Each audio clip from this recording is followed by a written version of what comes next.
Good afternoon, all.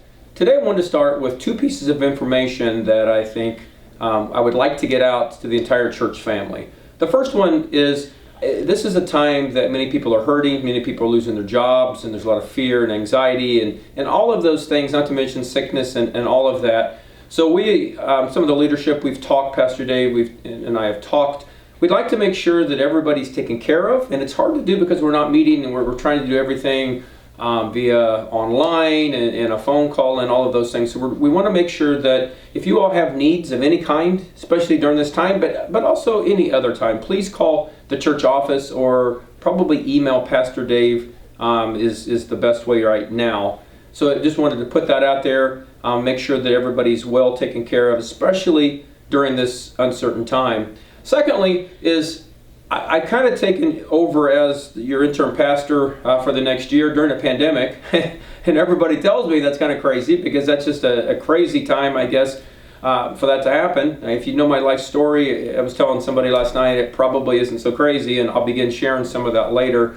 But what I decided to do, we can't meet together and we can't come down and do events like that. But what I started to do, and starting this Wednesday night, I'm doing something called just a get-together. And all that is, I've invited, I think, maybe 10 or 12 people via Zoom. And those of you that are invited tomorrow night have already gotten your invitations.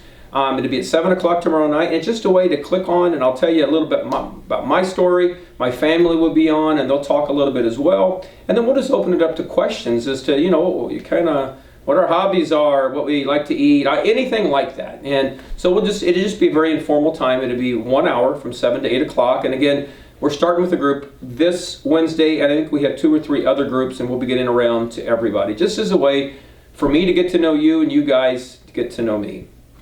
What I'd like to do for the remainder of our time, for the next few minutes, is just to encourage you. The midweek, to me, is just an encouragement. And the encouragement is this. Those of us that have kids, we're home now with our kids. And you hear many people complaining, and some people are glad. At first, I think everybody was excited. They had 2 or 3 weeks with their kids and got to spend time probably that they never had. I'm hearing families talk about, especially on TV, talking about we've never had time to sit and eat dinner together, and we're doing it around the table. We're doing things outside, and it's been really good. And then, of course, you're also hearing the flip side that says, you know what, we're going on 6 weeks of this thing, and yeah, I'm ready to get out and let my kids go to school or whatever that might be. But I want to come to you from the spiritual standpoint. This is an awesome time for those of us that are parents and those of us that are grandparents. And so I'm not excluding you either, those of us that don't have kids but can encourage our kids during this time. One way we can do it as parents is to simply just have some conversations with our kids. One of the greatest things that we've done in our family has been family worship night. And what that is, and we don't do it every night, we do it on occasions. We take our computer, one person takes a turn finding some of their favorite worship music.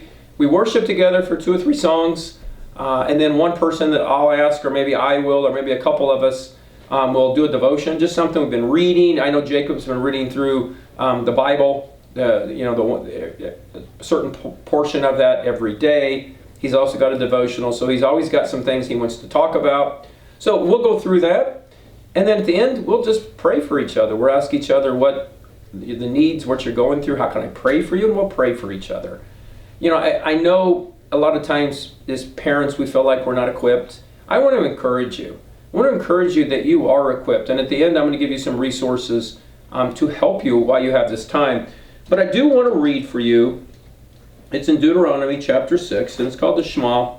And it's our commandment to raise our kids and to get God's commands out to the next generations. I'm reading in chapter 6 and verse 1. And it said, "Now this is the commandment, and these are the statutes and judgments which the Lord God has commanded to teach you, that you may observe them in the land which you are crossing over to possess, that you may fear the Lord your God to keep all his statutes and his commandments, which I command you, you and your son and your grandson, all the days of your life, and that your days may be prolonged. Therefore, hear, O Israel, and be careful to observe it, that it may dwell with you, and that you may multiply greatly, as the Lord God of your fathers has promised you, a land flowing with milk and honey." Verse 4, "Hear, O Israel, the Lord our God, the Lord is one. You shall love the Lord your God with all your heart, with your soul, and your strength, which is the great commandment. And these words which I command you today shall be in your heart. You shall teach them diligently to your children, and shall talk of them when you sit in your house, when you walk by the way, when you lie down, and when you rise up. You shall bind them as a sign on your hand, and they shall be as frontlets between your eyes. You shall write them on the doorposts of your house and on your gates. That was a command that God had given to the children of Israel.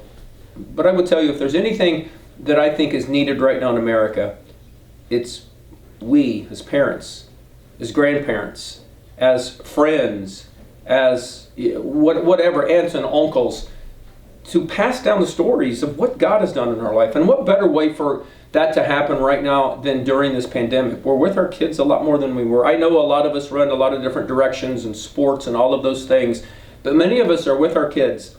And I will tell you, your kids don't stop being your kids even when they leave your house. But right now, for those of our kids that are with us, it's simply asking them some questions. So what I want to encourage you today is to get your kids together, get your family together, and ask everybody this one simple question. What are you thankful for? And then take a few moments, pass out some paper, and maybe have them write 3 or 4 or 5, and then go around and everybody talk about what they're thankful for. One thing, when you're fighting, a struggle, when things look uncertain, the best thing to do is go through what we're thankful for, because many of us have so many blessings from God that He has given to us. And by going through that, I think it's very therapeutic. It allows us to put our trust and confidence back in the one who it should be all along, and that is Jesus.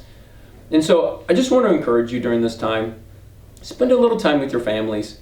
Spend a little time getting together, asking them the question, and maybe praying for each other. Maybe simply go around the circle and each pray for the next person, and just simply ask, how can I pray for you? What's going on in your world? Like I said, it's very important, not just during this pandemic, but this should be a habit that we as followers of Jesus, we as parents, and again, grandparents and aunts and uncles that have the next generations coming up, we need to impart into them the goodness of God and what God has done in our lives. So that's my encouragement today, that while you're home, it can be stressful, but maybe at the end of the day, when everybody's getting ready to go to bed, you pull everybody in together and you simply ask them the question. And then the next days ahead, like I said, watch a couple worship videos. I also have a resource that it's got some free stuff on there, has some things you can purchase as well.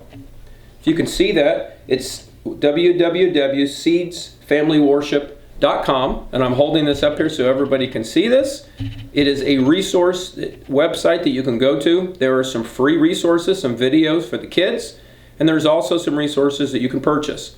But this is very practical in a way that we can all begin talking to our kids about Jesus, even at home, because I will tell you, and I've been a youth pastor for 20 some years, and I've always told parents that it's not my job to tell your kids about Jesus, right? The job of the church is to come alongside and help you, partner with you in talking to your kids about Jesus and what He's done in your life.